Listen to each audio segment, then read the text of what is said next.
Assalamualaikum warahmatullahi wabarakatuh.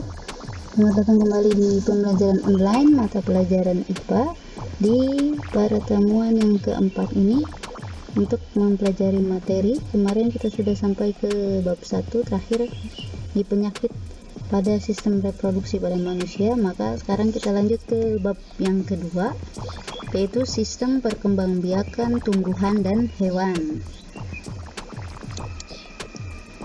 Nah, bagian-bagian yang dipelajarinya itu ada sistem perkembangbiakan tumbuhan dan ada sistem perkembangbiakan hewan. Nah, kompetensi dasarnya itu adalah menganalisis sistem perkembangbiakan pada tumbuhan dan hewan, serta penerapan teknologi pada sistem reproduksi tumbuhan dan hewan. Kemudian menyajikan 4.2 menyajikan karya hasil perkembangbiakan pada tumbuhan.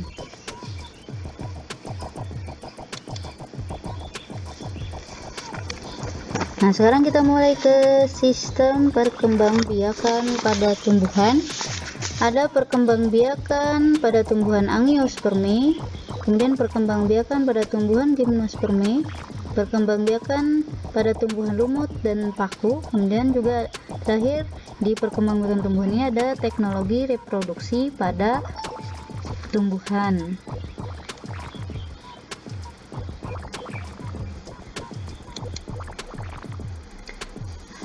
Tumbuhan Angiospermae itu adalah tumbuhan berbiji tertutup. Maksudnya ya, Angiospermae itu adalah berbiji tertutup.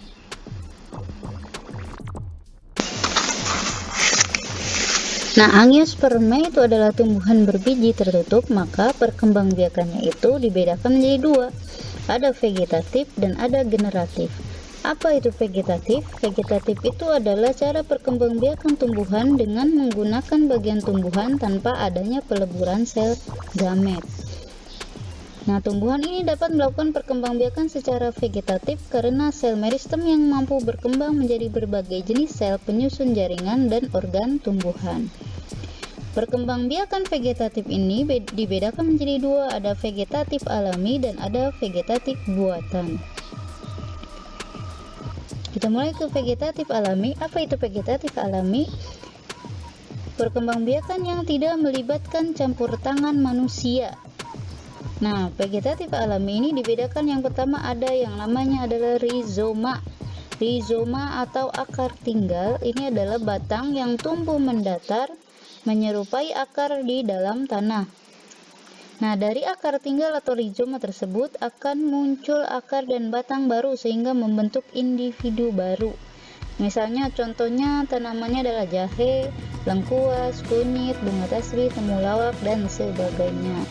Kemudian yang kedua ada stolon. Stolon atau geragih ini adalah batang tumbuhan yang menjalar di atas tanah.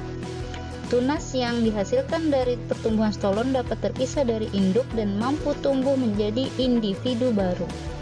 Contohnya misalnya adalah pegagan, arbe, rumput teki, itu adalah menggunakan stolon. Kemudian yang ketiga ada umbi lapis. Umbi lapis ini adalah susunan berlapis-lapis yang terdiri dari daun yang menebal, lunak, dan berdaging, serta memiliki batang yang berupa bagian kecil pada bagian bawah umbi lapis yang namanya disebut adalah cakram. Nah, bagian bawahnya ini namanya adalah cakram. Nah, tunas akan tumbuh pada bagian cakram menjadi individu baru. Contohnya misalnya adalah bawang merah, bawang putih, gladiol, bunga lili, itu menggunakan umbi lapis. Kemudian yang keempat ada umbi batang. Umbi batang adalah cadangan makanan berupa amilum yang disimpan di dalam batang. Jika umbi tersebut ditanam, maka akan menghasilkan individu baru. Misalnya contohnya adalah kentang. Kemudian yang kelima adalah tunas. Tunas itu adalah calon individu baru. Misalnya contohnya adalah di pohon pisang. Kemudian tunas adventif atau kuncup adventif daun. Itu adalah calon tunas yang terdiri dari calon batang dan calon daun. Kuncup adventif daun adalah kuncup yang terletak di tepi daun. Nah, di tepi daunnya ini ada tunas adventif. Nah, contohnya adalah cocor bebek. Itu adalah perkembangbiakan secara vegetatif alami. Dan bagaimanakah dengan vegetatif buatan? Itu adalah reproduksi seksual yang sengaja dilakukan oleh manusia untuk memperbanyak tanaman. Tujuannya, manusia melakukan perkembangbiakan vegetatif pada tumbuhan itu untuk menghasilkan tumbuhan dengan produksi banyak buah dalam jumlah besar. Misalnya yang pertama adalah stek. Stek ini adalah cara perkembangbiakan dengan menumbuhkan bagian dari tanaman untuk menghasilkan individu baru.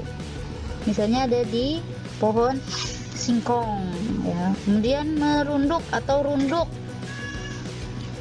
Runduk adalah perkembangbiakan dengan cara menundukkan bagian batang tanaman ke dalam tanah. Batang tersebut ditimbun dengan tanah, terutama pada bagian yang memiliki ruas.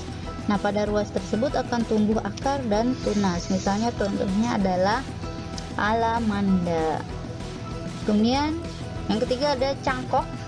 Itu adalah cara perkembangbiakan tumbuhan dengan menghilangkan kambium dari batang dan menumbuhkan akar pada bagian tersebut. Misalnya tanaman yang bisa dicangkok ada pohon mangga, jambu, rambutan, jeruk.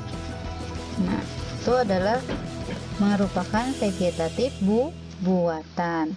Kemudian, bagaimanakah caranya dengan perkembangbiakan secara generatif pada tumbuhan Angiospermae? Nah, perkembangbiakan generatif itu adalah perkembangbiakan tumbuhan dengan penyatuan sel gamet. Nah, perkembangbiakan generatif pada tumbuhan Angiospermae ini adalah Angiospermae ini dia mempunyai bunga. Nah, di bunga itu nanti ada serbuk, sari, dan ada putik, itu yang akan menghasilkan sel gamet. Nah, jadi perkembangbiakan generatif ini adalah perkembangbiakan yang terjadi melalui pertemuan antara gamet jantan dan gamet betina dari serbuk sari dan putik. Serbuk sari itu sebagai sel kelamin jantan, kemudian putik ini adalah sebagai sel kelamin betina.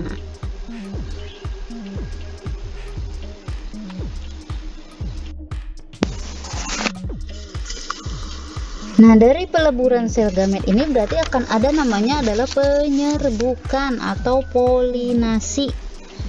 Karena alat reproduksinya, organ reproduksinya adalah bunga, maka adanya penyerbukan. Jadi itu adalah proses jatuhnya serbuk sari ke kepala putik. Jadi penyerbukan ini adalah proses jatuhnya serbuk sari ke kepala putik itu dengan adanya bantuan. Namanya adalah kalau anemogami berarti penyerbukan yang dibantu oleh angin. Kemudian entomogami itu adalah penyerbukan yang dibantu oleh serangga. Kemudian ornitogami ini adalah penyerbukan yang dibantu oleh burung. Kemudian chiropterogami adalah penyerbukan yang dibantu oleh kelelawar. Dan antropogami itu adalah penyerbukan yang dibantu oleh manusia. Misalnya contohnya adalah tanaman anggrek dan vanili, itu adalah antropogami. Nah, jenis-jenis penyerbukan ini berdasarkan asal serbuk sarinya ada penyerbukan sendiri autogami, kemudian ada penyerbukan tetangga geitonogami, kemudian ada penyerbukan silang allogami, kemudian yang terakhir ada bastar. Jadi kalau penyerbukan sendiri autogami itu dari satu bunga yang sama, dan kalau penyerbukan tetangga atau geitonogami berarti dari bunga lain tapi masih dalam satu pohon. Dan kalau penyerbukan silang allogami itu adalah dari bunga pohon lain tapi masih satu spesies. Dan kalau bastar itu dari bunga lain yang berasal dari varietas yang lainnya.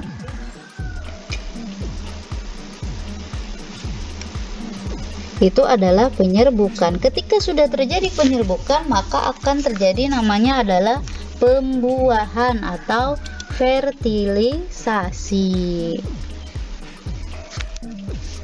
Nah, di generatif ini berarti karena pembuahan ini maka ada pembuahan ganda. Kenapa disebut pembuahan ganda? Karena satu sel sperma akan membuahi sel ovum dan satu sel lainnya akan membuahi inti kandung lembaga membentuk endosperma. Makanya disebutnya adalah pembuahan ganda.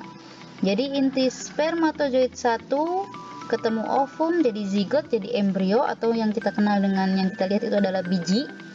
Kemudian inti spermatozoid 2 dengan inti kandung lembaga sekunder bertemu akhirnya membentuk endosperma di dalam kotiledon atau keping lembaga. Atau misalnya kalau kalian lihat buah mangga, maka daging buahnya itu namanya disebut adalah endosperma. Nah, bijinya itu berarti adalah yang si embrionya itu yang akan menjadi pohon mangga selanjutnya.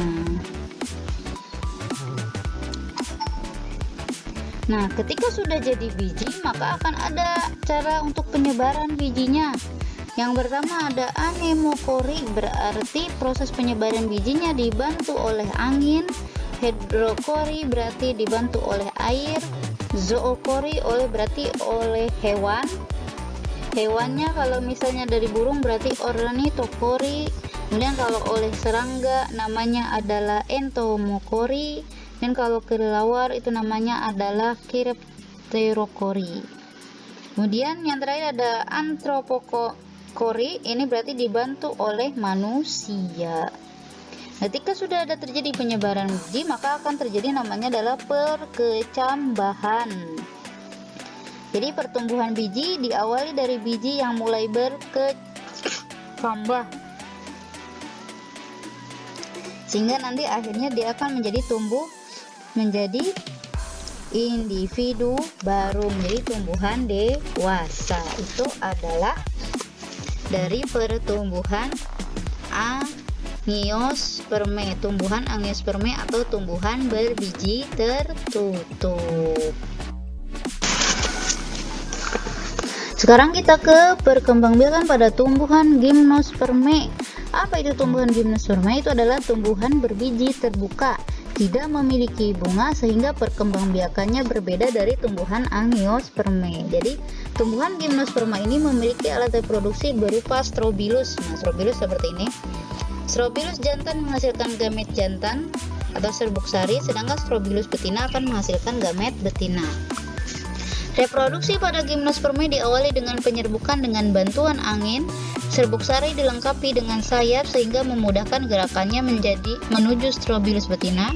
Kemudian pada bakal biji atau megaspora terdapat struktur liang biji atau mikrofil dan kantong serbuk sari yang mengganti fungsi bunga sebagai organ reproduksi. Nah, bagaimanakah caranya siklusnya dari tumbuhan gimnosperme?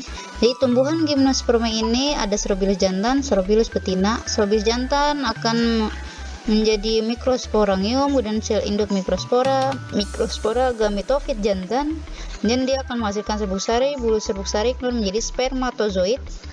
Strobilus betina menjadi megasporangium, sel induk megaspora gametofit betina akan menjadi sel telur. Nah, spermatozoid ketemu dengan sel telur akan menjadi zigot, embrio, biji, kemudian akhirnya menjadi tumbuhan gimnosperme yang baru. Ini adalah siklus dari tumbuhan gimnosperme. Nah, bagaimanakah perkembangbiakan pada tumbuhan lumut dan tumbuhan paku? Untuk perkembangbiakan generatif dan perkembangbiakan vegetatif tumbuhan lumut dan tumbuhan paku ini berlangsung secara bergantian melalui suatu pergiliran keturunan yang disebut namanya adalah metagenesis. Fase vegetatif atau fase sporofit merupakan tahap pada saat tumbuhan menghasilkan spora, sedangkan fase generatif atau namanya fase gametofit merupakan tahap saat tumbuhan menghasilkan gamet. Ini adalah lumut, ini adalah pakuan. Nah, metagenesis pada tumbuhan lumut, spora menjadi protonema atau lumut muda, kemudian menjadi gametofit. Berarti di fase ini adalah dia akan menghasilkan sel gamet. Jadi ada namanya archegonium akan menjadi sel telur, kemudian antheridium akan menjadi spermatozoid. Sel telur ketemu spermatozoid menjadi zigot, kemudian dia akan menjadi sporofit, kemudian di sporangium. Nah, sporangium yang menghasilkan spora ini namanya berarti adalah generasi sporofit atau fase sporofit, fase yang menghasilkan spora. Gametofit berarti fase menghasilkan sel gamet. Kemudian metagenesis pada tumbuhan paku homospora. Homospora itu maksudnya adalah sporanya bentuknya adalah ukurannya sama. antara spermatozoid dan ovum itu ukurannya sama, makanya disebut namanya adalah paku homospora. Nah, protalium ini nanti akan menjadi gametofit, kemudian paku homospora ini akan menjadi sporofit yang menghasilkan spora. Dan kalau tumbuhan paku heterospora berarti sporanya itu antara spermatozoid dan ovum dia ukurannya itu berbeda, makanya ada mikrospora, mikroprotalium menjadi antheridium kemudian menjadi spermatozoid, dan kalau yang ovum dari makrospora, makroprotalium, archegonium kemudian menghasilkan ovum. Nah, ini adalah fase gametofit. Kemudian spermatozoid ketemu ovum menjadi zigot, zigot ini nanti menjadi tumbuhan paku heterospora. Nah, tumbuhan paku heterospora ini nanti akan yang dia tadi menghasilkan fase sporofit. Itu adalah siklus perkembangbiakan pada tumbuhan lumut dan paku. Nah, ini adalah paku peralihan. Nah, kemudian bagaimanakah teknologi perkembangbiakan pada tumbuhan? Yang pertama ada hidroponik. Metode budidaya tanaman menggunakan air. Tanaman akan menyerap nutrisi yang terlarut dalam air untuk tumbuh. Kemudian vertikultura, metode budidaya tanaman dengan cara membuat instalasi bertingkat. Nah, instalasi bertingkat. Kultur jaringan berarti proses perbanyakan tanaman dengan memanfaatkan bagian tumbuhan untuk ditumbuhkan dalam media steril yang mengandung nutrisi. Jadi nutrisinya itu ada sendiri. Nah, ini adalah kultur jaringan. Jadi itu adalah teknologi yang dikembangkan di laboratorium kalau kultur jaringan ini. Nah, ini berakhirlah berarti sudah perkembangbiakan pada tumbuhan. Berarti nanti pertemuan selanjutnya kita akan mempelajari tentang perkembangbiakan pada hewan. Sampai bertemu lagi di pertemuan materi selanjutnya. Mudah-mudahan kita selalu diberikan kesehatan. Assalamualaikum warahmatullahi wabarakatuh.